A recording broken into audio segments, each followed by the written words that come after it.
and the public is getting the chance to weigh in on zoning changes, which are a part of the mayor's City of Yes plan to bring affordable housing to every neighborhood.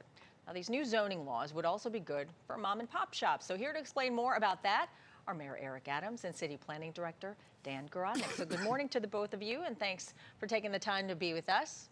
Thank you. Great to be here. And when you talk about it, we're thinking about 1961 is the last time we had major zoning changes. That was the rotary phone days, and now we're in the smartphone era, and we need to have our businesses and the change in our zoning reflect the difference in the lives that we're living. Why's it taking so long? Great question. And I think that's why Commissioner Garodnick has really understood that we have to get in. If we want to continue to see this unprecedented job growth, we have more jobs in the city, in the city's history. We want to match with our decreasing crime, but we have to figure out how do we make it and continue to make it easier to do business in the city. Yeah, and Dan, this is going to make a lot of neighborhoods look a lot different. So how many housing units are you looking to add in each area?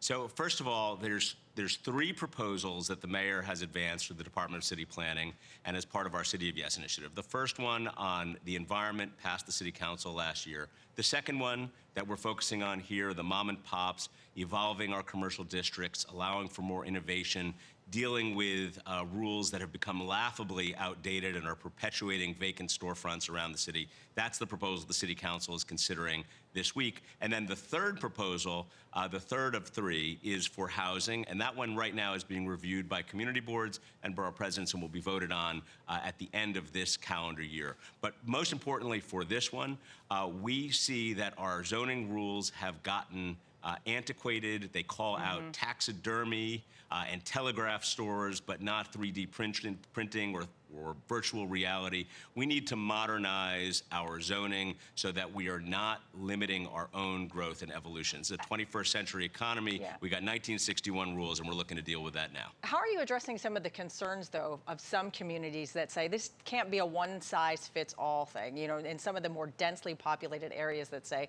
there's not enough room for more development. Yeah, we certainly understand that. And as it relates to our housing proposal, which comes next, we are trying to create a little bit more housing in every neighborhood. The mayor has set out a moonshot goal of 500,000 units. We are looking to create opportunities around the city. We have some neighborhoods in New York that really have not produced any housing at all over a very, very long period of time.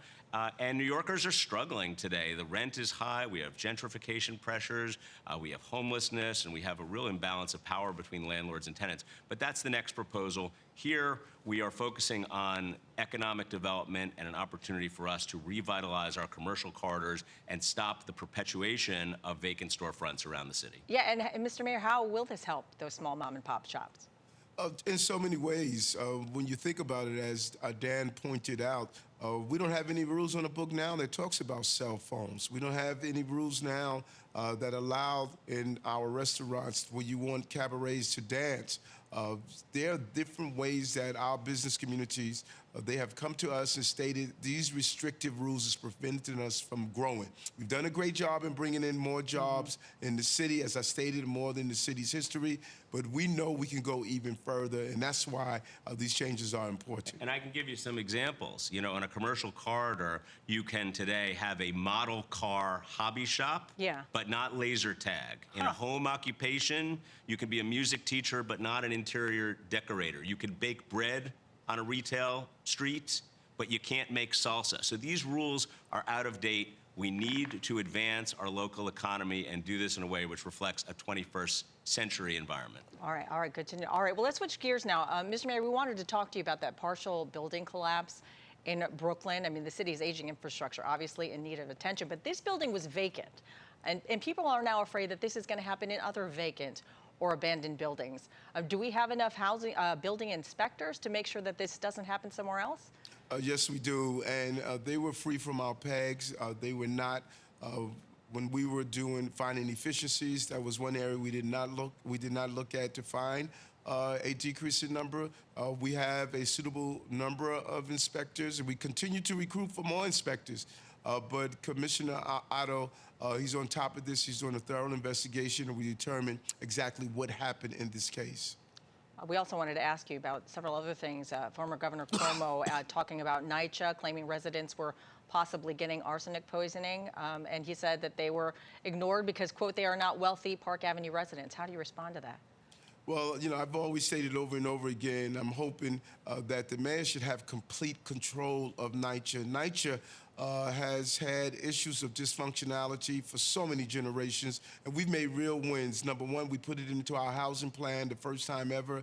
We were able to get the NYCHA land trust legislation that's going to infuse real money. But when we specifically talk about the Chelsea area, there was no arsenic in the water. We clearly showed that. That's why I went there to drink the water myself. The former governor is well aware of the problems we've had in NYCHA and how this administration has specifically focused on turning around NYCHA.